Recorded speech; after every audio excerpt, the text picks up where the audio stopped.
अस्सलाम वालेकुम रहमतुल्लाहि व बरकातुहू। प्रॉपर्टीज़ ऑफ रियल नंबर्स पढ़ रहे हैं। सबसे पहले बाइनरी ऑपरेशन देखते हैं। बाइनरी ऑपरेशन ये होता है, एक फंक्शन है जो कि हमारी कार्टेशियन प्रोडक्ट है, एक तरह से उससे ए में इनटू फंक्शन होता है। दूसरे लफ्ज़ों में इसको हम ये कह सकते हैं कि बाइनरी ऑपरेशन जो है वो सेट ए में एक रूल है जिसको हम स्टार से नोट करते हैं, जो कि किसी भी पेयर ऑफ एलिमेंट्स को जो कि ख़ास तरतीब में लिखे होते हैं उन पे अप्लाई होके तो जो रिज़ल्ट निकालता है वो भी एलिमेंट ऑफ ए होता है। जैसे 2 और 5 मेरे पास है तो 2 + 5 = 7 member of R. Real number पे उमूमन जो होते हैं वो बाइनरी ऑपरेशन प्लस और मल्टीप्लाई होता है, और इसी तरीके से जो सेट्स हैं उन पे यूनियन इंटरसेक्शन के भी जो है वो यूनिवर्सल सेट में अगर दो सेट हम लेते हैं तो वो उस पर अप्लाई होता है। प्रॉपर्टीज़ ऑफ रियल नंबर पढ़ रहे हैं तो टोटल 11 प्रॉपर्टीज़ पढ़ेंगे, 5 एडिशन की, 5 मल्टीप्लिकेशन की और एक मिक्स होगी। और जो इन 11 प्रॉपर्टीज़ को जो भी सेट फुलफ़िल करता है उसको हम कहते हैं फील्ड। तो यही चीज़ आगे देखेंगे। एडिशन लॉज में से पहले करते हैं क्लोजर लॉ। क्लोजर लॉ ये कहता है कि for all a b member of R, a plus b member of R. समझें इसको कि अगर दो रियल नंबर आपस में ऐड होंगे जो रिज़ल्ट आएगा वो भी रियल नंबर होगा। एसोसिएटिव लॉ ऑफ एडिशन में अब 3 की आ गया है कि ए प्लस बी प्लस सी वो इक्वल होगा ए प्लस बी प्लस सी के। यानी पहले दो को ऐड करके तीसरे में ऐड कर दें, या पहले को बाकी दो में ऐड कर दें कि मजमूए में ऐड कर दें, रिजल्ट सेम आएगा। एडिटिव आइडेंटिटी अब हमारा एक थर्ड आ गया टॉपिक। इसमें यह है कि तमाम नंबरों के लिए, रियल नंबरों के लिए हमारे पास एक ज़ीरो एक ऐसा नंबर मौजूद है कि अगर हम उसको उस नंबर में ऐड कर देंगे तो रिजल्ट वही नंबर आएगा। A plus zero equal to zero plus a equals to a ही आएगा। तो इसको हम ये फॉर्मल लिखते हैं। For all a member of R there exist zero member of R such that a plus zero is equal to zero plus a equals to a. इसको हम कहते हैं एडिटिव आइडेंटिटी। ज़ीरो क्या है? रियल नंबर्स की additive identity है। चौथा topic है एडिटिव इन्वर्स का। कोई भी मेंबर अगर उसका ए रियल का मेंबर है तो हमारे पास उसका एडिटिव इन्वर्स माइनस ए भी मौजूद होगा, इस तरीके से कि ए प्लस माइनस ए या माइनस ए प्लस ए वो आंसर आ जाएगा ज़ीरो के। For all a member of R there exist minus a member of R such that a plus minus a is equal to zero is equal to minus a plus a. और commutative law for addition क्या है हमारे पास कि अगर हमारे पास दो number हैं A B, तो अगर ए प्लस बी का जो रिजल्ट आएगा वो बी प्लस ए के एग्जैक्टली इक्वल होगा। For all a b member of R a plus b is equal to b plus a. For example मैं दो इंटीजर्स लेता हूँ, 5 + 2 is equal to 7, 2 + 5 is also equal to 7। अच्छा, ये मल्टीप्लेटिव laws 5 पढ़ेंगे। पहला क्लोजर है कि अगर हमारे पास दो नंबर मौजूद हैं रियल नंबर्स तो उनका प्रोडक्ट भी जो होगा वो भी रियल नंबर होगा। For all a b member of R, a b is member of R. इसको ए डॉट बी भी लिखते हैं, क्रॉस बी भी लिखते हैं और इकट्ठा ए बी भी लिख देते होते हैं। एसोसिएटिव लॉ ऑफ मल्टीप्लिकेशन क्या कहता है जी कि 3 का लॉ है कि अगर हमारे पास 3 नंबर है रियल नंबर तो ए इंटू बी सी हो जाएगा ए बी इंटू सी के। मल्टीप्लिकेटिव आइडेंटिटी क्या कहते हैं? कोई भी नंबर है हमारे पास रियल नंबर माँ सिवाय ज़ीरो के, ज़ीरो का मल्टीप्लिकेटिव इन्वर्स सॉरी इसमें हम पढ़ रहे हैं मल्टीप्लिकेटिव आइडेंटिटी। कोई भी नंबर है उसको हम अगर 1 से मल्टीप्लाई करें तो रिज़ल्ट वही नंबर आता है। तो 1 क्या है? रियल नंबर्स की मल्टीप्लिकेटिव आइडेंटिटी है। For all a members of R there exist one member of R such that a dot one is equal to one dot a, result is a. और वो जो बात कर रहे थे मल्टीप्लिकेटिव आइडेंटिटी की, तो उसके लिए हमारे पास ज़रूरी है कि वो नंबर ज़ीरो ना हो, बाकी जो कोई भी रियल नंबर होगा तो उसका ए इनवर्स मौजूद होगा। अगर उसे मल्टीप्लाई करेंगे तो आंसर 1 आएगा। For all a member of R and there exist a for all a member of R and a is not equal to zero, यानी वो ज़ीरो के अलावा बाकी सब हैं। There exist a inverse of R such that a inverse is equal to 1 is equal to a inverse multiply by ए।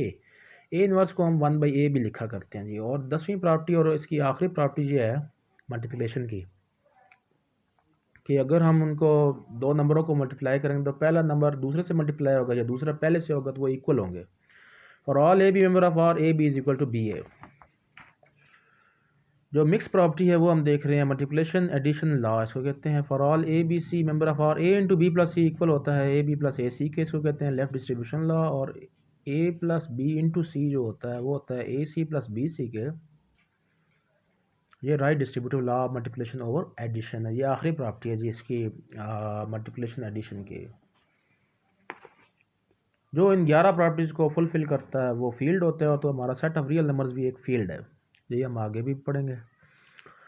आप property of equality पढ़ रहे हैं। इक्वल साइन ये होता है हमारे पास 2 लाइनों वाला। तो इसकी क्या क्या प्रॉपर्टी हैं? पहली प्रॉपर्टी ये है सिमेट्रिक प्रॉपर्टी है, सॉरी रिफ्लेक्सिव प्रॉपर्टी है। रिफ्लेक्सिव प्रॉपर्टी से मुराद ये है कि एक नंबर अपने आप के इक्वल होता है। For all a member of R a is equal to a. दूसरी और सिमेट्रिक प्रॉपर्टी, यानी अगर ए बी के इक्वल है तो इसका मतलब है बी भी किसके इक्वल है? ए के। For all a b member of a is equal to b implies that b is equal to a. Transitive property, तीन की प्रॉपर्टी आगे नाजरीन। A b c member of R हो तो अगर ए बी के इक्वल है and b is equal to c, then a c के इक्वल भी होगा। चौथी प्रॉपर्टी आ गई है नाजरीन और स्टूडेंट्स, एडिटिव प्रॉपर्टी। चौथी और पांचवी प्रॉपर्टी पढ़ेंगे, फिर इसकी कैंसिलेशन 2 प्रॉपर्टीज होंगी, वो भी देखेंगे। वो एग्जैक्टली इनके उल्ट होंगे। For all a b c member of R a is equal to b implies that, अगर इन दोनों में सी ऐड कर दिया तो फिर भी वही सीन होगा, a plus c equals to b plus c होगा। और मल्टीप्लिकेशन में भी क्या होगा? For all a b c member of R if a is equal to b it implies that a c is equal to b सी।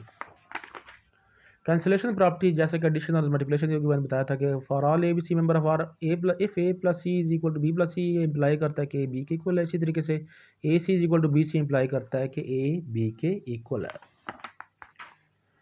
अब हम ordered properties पढ़ रहे हैं या इसकी प्रॉपर्टीज़ ऑफ इनइक्वालिटी पढ़ रहे हैं। तो पहले ट्राइकॉटमी प्रॉपर्टी। एक, अगर हमारे पास 2 गिवन नंबर हों ए और बी, तो 3 में से एक चीज़ ज़रूर होगी। कौन कौन सी? Either a smaller than b, a is greater than b और a is equal to b. ठीक है जी। अगली प्रॉपर्टी है ट्रांजिटिव प्रॉपर्टी। हमारे पास 3 की प्रॉपर्टी, अगर for all a b c member of R क्या होगा जी? A is greater than b and b is greater than c imply करता है a is greater than c. A is greater smaller than b and b smaller than c imply करता है कि a is smaller than c. Multiplicative properties पढ़ रहे हैं। ये 3 properties हैं। पहली ये कि for all a b c member of R and c is greater than c, positive हो तो फिर साइन वही रहेगा, ये याद रखना है। सी नेगेटिव होगा तो साइन चेंज हो जाएगा, ये याद रखना है आपने। For all a b c member of R and c is greater than 0, यानी सी पॉजिटिव है, तो a is greater than b imply equals to a c is greater than b c. और ए स्मॉलर देन बी है तो ये imply करता है कि ए सी स्मॉलर देन बी सी।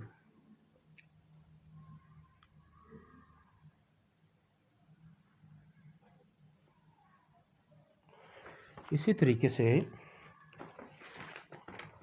अगर हमारे पास ये आ रहा है नाजरीन कि a is greater than b है, तो ए सी इम्प्लाई करेगा इज स्मॉलर देन बी सी।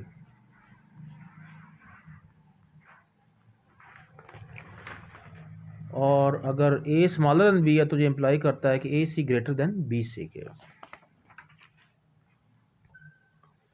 तीसरी इसकी प्रॉपर्टी है कि चारों नंबर पॉजिटिव हैं, तो फिर क्या होगा? A is greater than b and c is greater than d implies that a c is greater than b d. और अगर ए स्मॉलर देन बी है and c smaller than d है, तो ए सी भी स्मॉलर होगा B D के। जो ये 11 प्रॉपर्टीज फुलफिल करे उसको कहते हैं फील्ड, और set of real number is a field. Example 4 कर रहे हैं कि prove that for any real numbers a b a dot zero is equal to zero और a b is equal to zero implies that either a is equal to zero और b is equal to zero. ये prove करना, तो पहला part कर रहे हैं जी। A dot zero is equal to zero हमने प्रूव करना है, तो सोल्यूशन लिया। ए डॉट ज़ीरो को मैं ज़ीरो को मैं लिख सकता हूँ 1 प्लस माइनस 1, यानी एडिटिव इन्वर्स है 1 का -1, तो उन दोनों को ऐड करूँगा तो ज़ीरो आता। तो ये पहली आ गई प्रॉपर्टी ऑफ एडिटिव इन्वर्स मैंने इस्तेमाल की। अगला स्टेप आ गया कि मैंने a इंटू 1 माइनस 1 लिखा। ये जो प्रॉपर्टी है ये डेफिनीशन ऑफ सब्ट्रैक्शन है, यदि 1 प्लस माइनस 1 को मैं लिख सकता हूँ 1 माइनस 1 और 1 माइनस 1 को मैं लिख सकता हूँ 1 प्लस माइनस 1। अच्छा, आप डिस्ट्रीब्यूट कर दिया लेफ्ट साइड से, तो जो डिस्ट्रीब्यूटिव लॉ अप्लाई किया तो a dot 1 minus a dot 1 किया। अब क्योंकि ये वन सब की आइडेंटिटी होता है तो मल्टीप्लेटिव आइडेंटिटी के लिहाज से ये ए माइनस ए बन गया, और ए माइनस ए को मैं डेफिनेशन के लिहाज से लिख सकता हूँ ए प्लस माइनस ए। अब दोनों एक दूसरे के एडिटिव इन्वर्स हैं, वो ऐड हो रहे हैं, तो आंसर आ रहा है ज़ीरो। हैंस प्रूव हो गया कि a dot zero equals to zero. अब प्रूव करना है कि a b is equal to zero किस सूरत हाल में है, either a is equal to zero और b is equal to zero. हम ऐसा करते हैं कि बी ज़ीरो को प्रूव करने के लिए मैंने कहा कि सपोज कर लिया कि a is not equal to zero. इसका मतलब ये हो गया कि वन ओवर ए एग्जिस्ट करता है और मैं इसको दोनों साइडों से मल्टीप्लाई कर सकता हूँ। तो मैं दोनों साइडों पे मल्टीप्लाई किया, one over a into a b is equal to one over a into zero. ये मल्टीप्लेटिव प्रॉपर्टी ऑफ इक्वलिटी है कि दोनों साइडों पे अगर मल्टीप्लाई हो जाएगा तो इक्वेशन पे कोई फ़र्क नहीं पड़ेगा।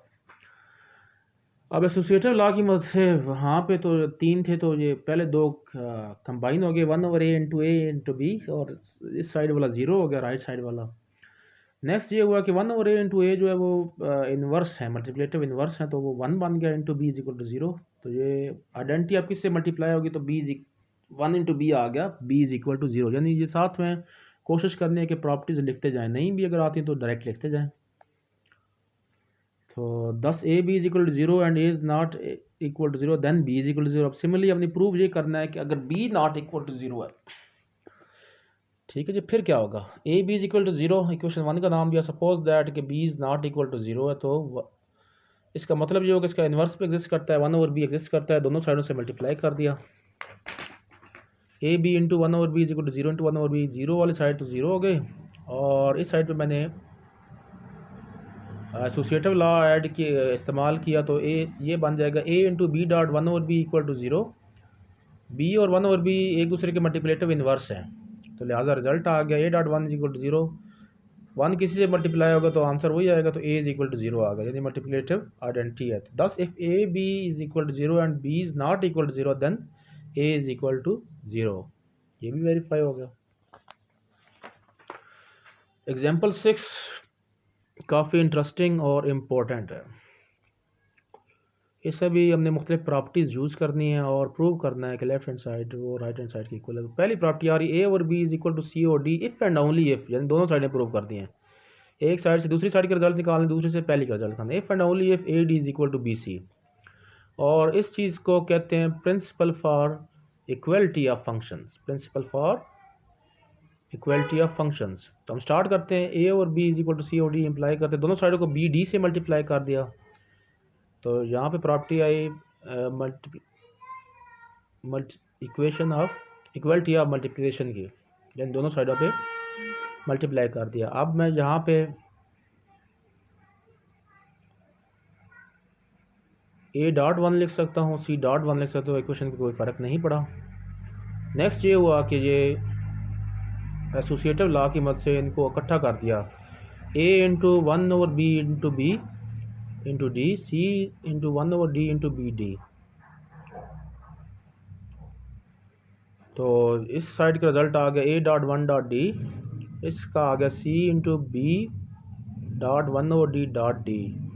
ये वन ओवर डी और डी आपस में मल्टीप्लाई हो गया, वन बन गया, ये a d is equal to c b आ गया है। तो सी बी जो होता है वो बी सी के इक्वल होता है, कम्यूटेटिव लॉ लगा तो प्रूव होगा कि a d is equal to b c, एक साइड प्रूव है। अब इससे उल्ट चलते हैं, a d equal to b c, तो सिंपली दोनों साइडों को मल्टीप्लाई कर देना है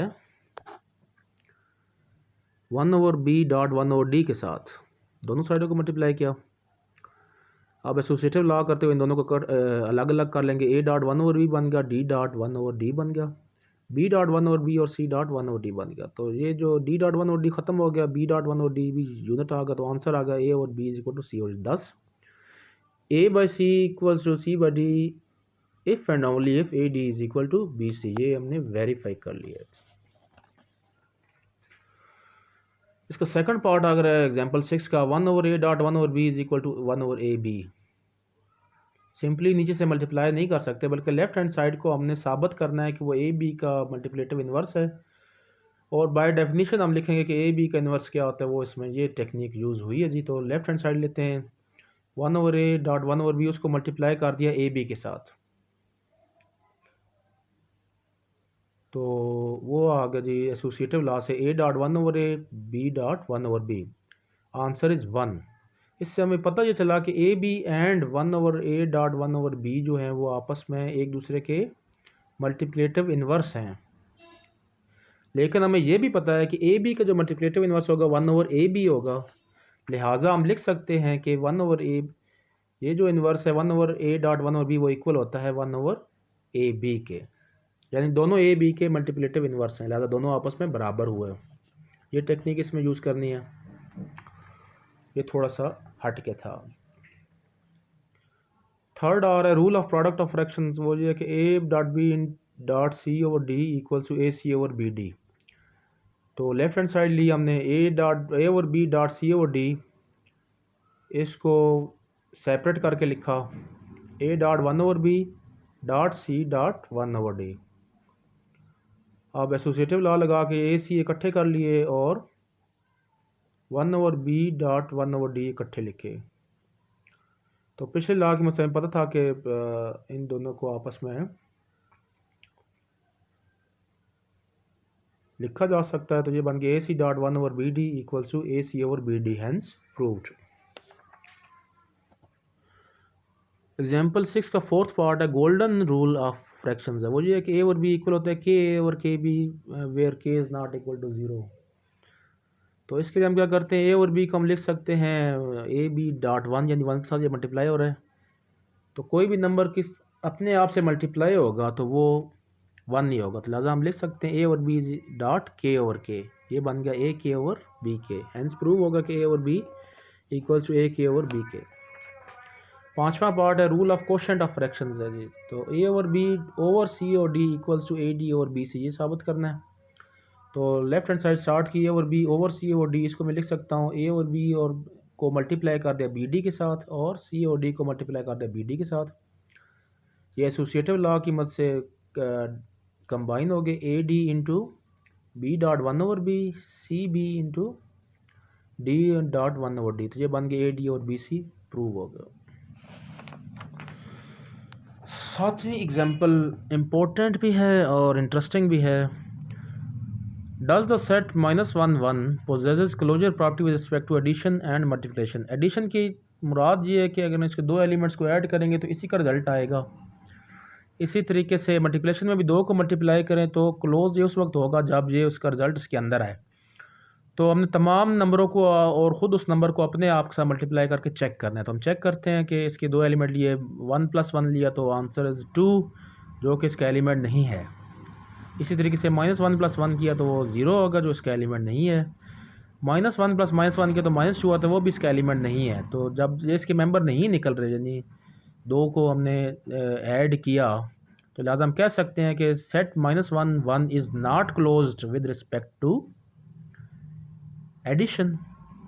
अब मल्टीप्लिकेशन करते हैं तमाम नंबरों को खुद से और आपस में मल्टीप्लाई करके चेक करते हैं कि रिजल्ट यही सेट का मेंबर आता है कि नहीं आता। माइनस वन इंटू वन किया तो ये minus one member of minus one one है। वन डॉट वन किया तो ये भी वन आता है आंसर, जो कि इसका एलिमेंट है। इसी तरीके से माइनस वन को माइनस वन से मल्टीप्लाई किया तो फिर भी वन आता है, यानी सबको चेक किया, तमाम एलिमेंट्स आ रहे हैं, लिहाजा मैं ये कह सकता हूँ कि minus one one is closed under multiplication, is closed with respect to multiplication.